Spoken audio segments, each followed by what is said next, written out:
Hey everybody, welcome back to the channel. We've got a special video planned here for you today. We're not going to go through a normal layout update. We're actually going to be taking a tour of the layout. I figured with all the work that's been done in the last year here, it might be a fun way to kind of see how far we've come and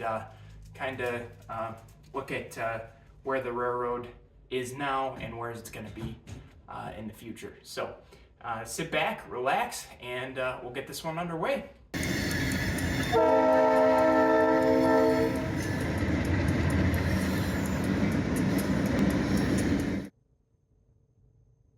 Well, the heart of any railroad is usually the yard, so that seems like just as good a place as any to start this layout tour. Geneva Yard on the Finger Lakes Railway is no different. This is actually the very first area of benchwork that was completed on the layout. As of January 30th, 2021, the first module was assembled.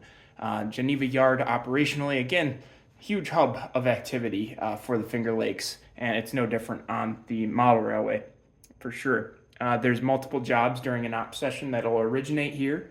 On the prototype, they run 2 yard jobs a day, and then 2, 3, or possibly even 4 road trains out of Geneva Yard, depending on the day as well. So there's more, of course, that goes on in Geneva Yard than just switching out trains. So we'll kind of take you through a little bit more of what's going on here. These 2 far back tracks here, these are the engine storage tracks for the layout. So this is where a lot of the power will originate during an op session. And the cool thing about this is I do also have it on a kill switch, so that anytime we're running an op session and there's any spare locomotives, they're kind of protected from any possible shorts or anything on that section of the layout. Back here in the middle of Geneva Yard, we also have one of our industries. This is Suburban Propane. They'll take a couple of propane tanks throughout the course of an operating session. That'll be delivered by one of the yard jobs here. And as we move down, we also have the second industry here in Geneva, and that is the team track. The team track is a interesting location on the prototype. It depends on the season as to what's going on the team track. There's a lot of times, just spare boxcars stored here.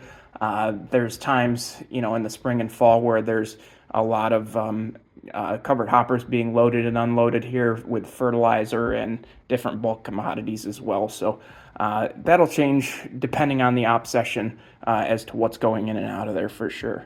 But let's take an adventure out now from Geneva Yard and check out the rest of the layout. All right, so as you go railroad east out of Geneva Yard, you kind of skip a significant amount of mileage in terms of the prototype. But on the layout, you hop right into the Cayuga Causeway, which is a dirt fill right across the northern end of Cayuga Lake. It's a pretty cool prototype scene, and it's definitely something I wanted to make sure I was able to replicate here on the layout. This will be probably some of my later scenery work, as I definitely want to perfect my craft before I attempt such a unique scene for sure. But as you continue east out of the Cayuga Causeway, you hop right into the Auburn area, and the Auburn area is a pretty busy area as far as the prototype's concerned. There's actually a yard job staged in Auburn that works, I believe, 5 days a week between the multiple industries there. Auburn has, I think, 5 or 6 industries on the prototype, so they're pretty busy. But on the layout, we have 2 modeled industries, and then we also have Auburn Yard modeled as just a small little 2-track yard. And by doing so, we're going to be able to, thankfully, model a little bit of the traffic that, unfortunately, I just don't have room for the actual industries.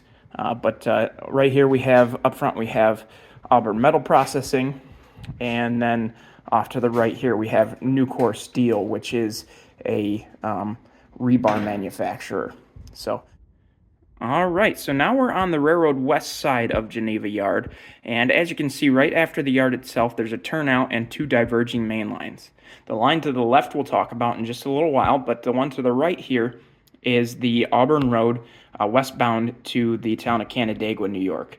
The line itself jaunts north out of Geneva very briefly before turning west, and on that northbound kick is where we come to our first complex of industries. I like to call this the Geneva Industrial Complex just to simplify things, but there's multiple industries in this area on the prototype that get served pretty much daily by the Geneva Yard job. The first industry we have modeled here is the Oneida Business Enterprises team track. This track in the era that I modeled, you took a lot of center beams, a lot of covered hoppers, and various different other things. In modern day, they get water tankers there, and that's pretty much exclusively what they've been getting for the last couple of years. But for my layout, we'll because I model 2015 to 2020, the center beams will be the primary commodity that we pull in and out of there during the course of an op session. The next industry over is Seneca Foods. This is a food distributor in Geneva. They get a ton of Wisconsin Southern, Wisconsin Central, and various different box cars, double plug door box cars, high cubes, just a very large assortment. The WSOR cheese car that I've got modeled here is actually a frequent visitor to the facility. It's been seen, I don't know, maybe frequent isn't the right word, but it's made multiple trips to the facility in the past, which is pretty neat. The next industry here is the Andersons. In modern day, this is actually a DeLong facility. It's a grain facility. There's a bunch of absolutely massive grain bins here, which will be really fun to model. But in the 2015 to 2020 era, this would have been the Andersons, which is how it will appear on my layout as well. As you come out further west and make the turn to go west on the layout, you'll see another industry here. This is Phelps Supply. The Phelps Supply area gets an assortment of different covered hoppers and tankers. They do a lot of fertilizer business, but I believe there is bulk commodities that move out of here as well. You also have to excuse the main line here. It's actually holding pretty much all of the cars that would have been in Geneva Yard because we're right in the middle of doing a project with that. If you saw the last layout update, which at this point is layout update 11, if you want to go check it out, you'll have seen that we just finished painting the track, and I just want to get it all ballasted before I put any of the cars back. But anyway, as you continue west, you hit the town of Clifton Springs, and there's a very beautiful station there that's been converted to a public library, and they also do have their freight house there as well, but unfortunately I just don't have the space to model both. But in Clifton Springs, there's actually a DeLong facility there as well. So we've got the Andersons modeled and DeLong Clifton Springs, which both are bulk food commodities moving in and out of there. Corn, wheat, barley. I'm not entirely sure what for each of them, but it's all covered hopper traffic and pretty neat. As you curve around here, eventually once the backdrop is up, there'll be a bit better of a divide here. But the other side of the divider will start the town of Canandaigua itself, and then Canandaigua will be this entire side of the peninsula. But out here towards the front of the peninsula, we'll have kind of a little downtown scene. Canandaigua is pretty fun to model because right at the courthouse, the main line of the Finger Lakes actually cuts right through the parking lot, which makes for a pretty interesting situation if anybody actually ever accidentally parks on the main line or anything like that. It can cause some issues, but thankfully there's a lot of signage out there, so it doesn't happen too often. But it's a pretty cool scene and one I look forward to modeling for sure. As we move further towards the industry side of Canandaigua, you'll notice that there is a large runaround siding in place. I did this there is a big siding in Canandaigua, and I kind of just wanted to replicate it as best I could. It's not exactly how the prototype orientation is set up, but I wanted a large runaround siding here just so that you could kind of work these industries however you wanted to, and you didn't have to stress about doing it one specific way. Kind of put this specific job on easy mode for anybody that's newer to the layout and operations. But as we head on down here towards the end of track, the first industry that's in Canandaigua itself is Canandaigua wine. Canandaigua wine takes corn syrup tankers. I'm not sure where we're getting corn syrup put in wine, but hey, I'll model the traffic if it's coming in, I guess. But they'll get multiple corn syrup tankers per operating session in there. And then as we make the turn here, we get a look at where on the prototype track ends, and that's at Pactiv Corporation. Pactiv Corporation is an injection molding facility, and they get a ton of plastic pellet covered hoppers. I actually do not have enough plastic pellet covered hoppers on the roster to be able to model the capacity that I want at Pactiv for right now, but eventually we'll get to a point where we're moving probably 5 to 6 loads of plastic pellets either in and out or switching them from the loading to storage tracks and things of that nature. Pactiv Corp will be a pretty interesting location to switch on the layout.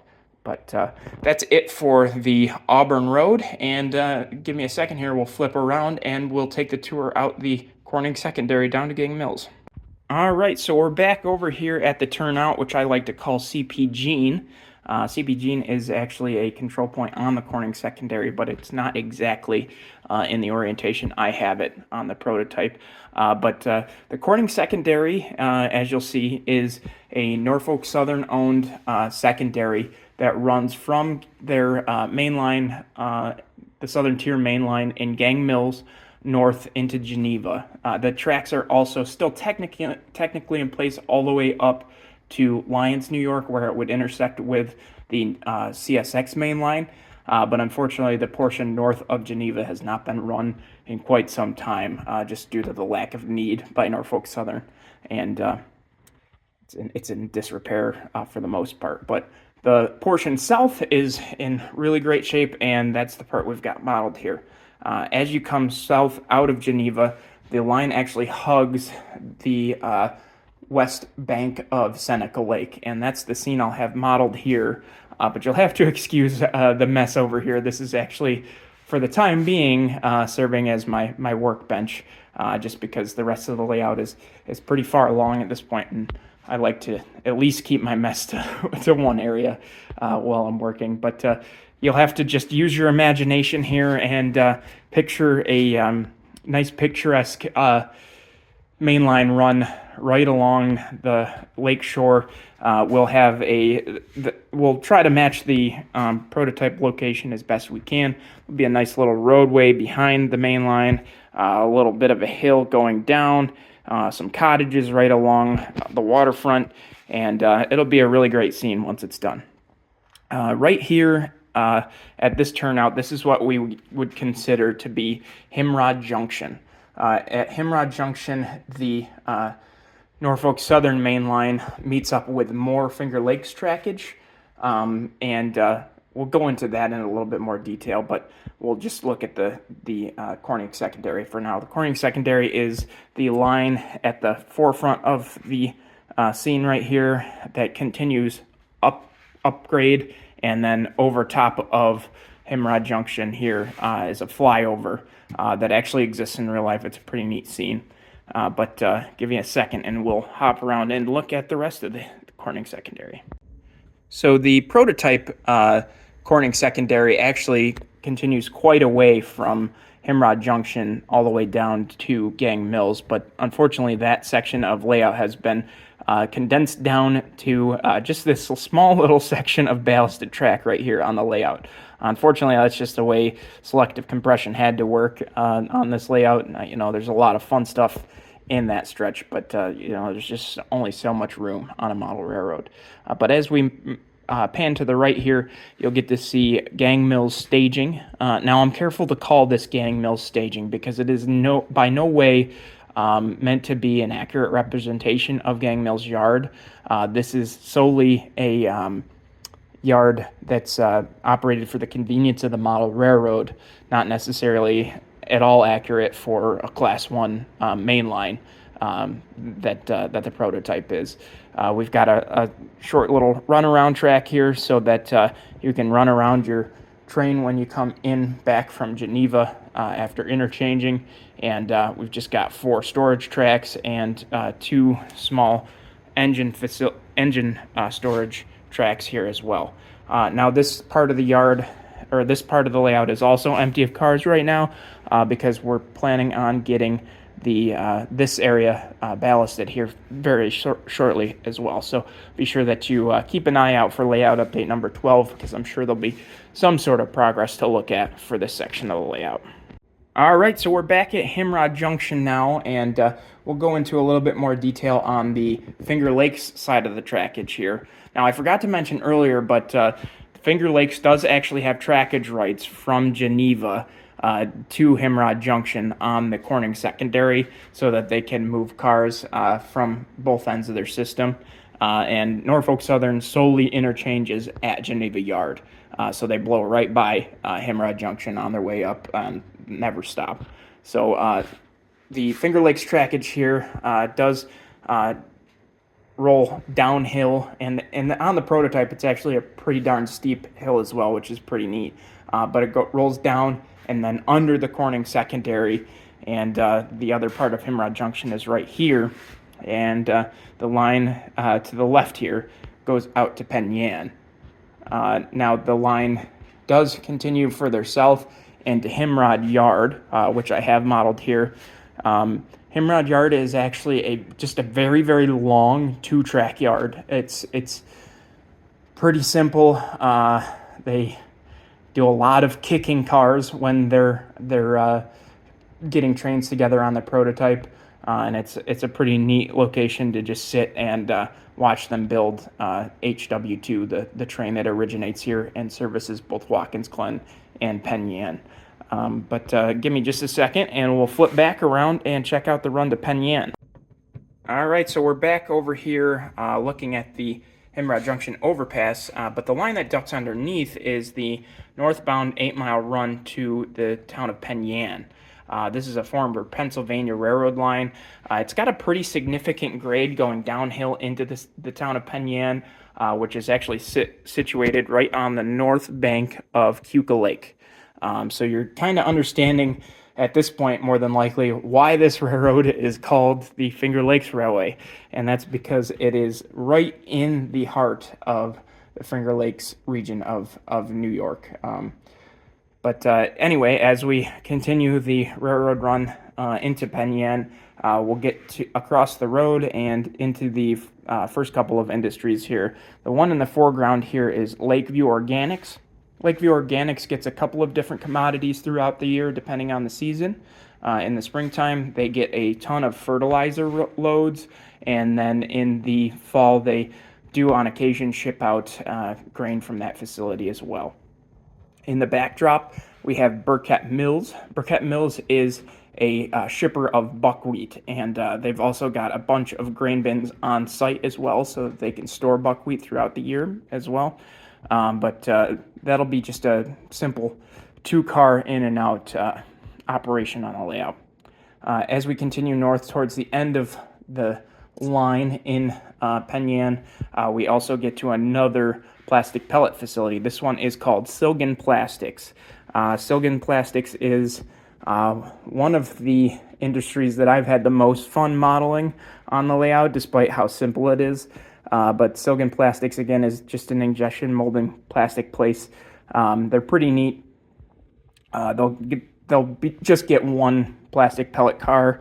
They don't. The prototype does not have nearly the capacity of Pactiv in Canandaigua, as we've seen, but it does actually still get more hoppers in and out than I'll be able to. We're just a little bit limited on space for the layout itself. So in order to have enough headroom to work briquette mills, we're just simply going to run one car in and out of Silgan Plastics. But it is still, again, one of my favorite industries that I've modeled here, just because it's unique. I've never seen anybody kind of do this the way that I have, and I'm kind of proud of that. But the catwalk here, the yellow part, is a scratch-built structure out of styrene. This is just so that anybody that's going up on the rooftop of any of these hoppers has a secure place to attach and walk around. But behind that, you'll see that we've got our vacuum lines going to a little pump house. And then from the pump house, they actually run all the way back into the building that's in the backdrop, which actually is Silgan Plastics. I spent a lot of time working on these backdrops, and Silgan Plastics is no exception. But it's kind of fun because you can kind of see where my modeled vacuum line stops, and then you can see in the background the vacuum line kind of continues, goes underneath the ground here, and then up into this container here right on the side of the building, which I thought was pretty neat. But I think we have now seen just about all of the layout. So I hope that you guys enjoyed what you saw. And if you made it to the end of the video, I'd really appreciate it if you could subscribe to the channel if you haven't already. Leave a comment and let me know what you think. And make sure that you, of course, subscribe because in the new year, we're going to be working on a whole lot more of the layout. And I'd love to have you along. So thanks, guys, and take care.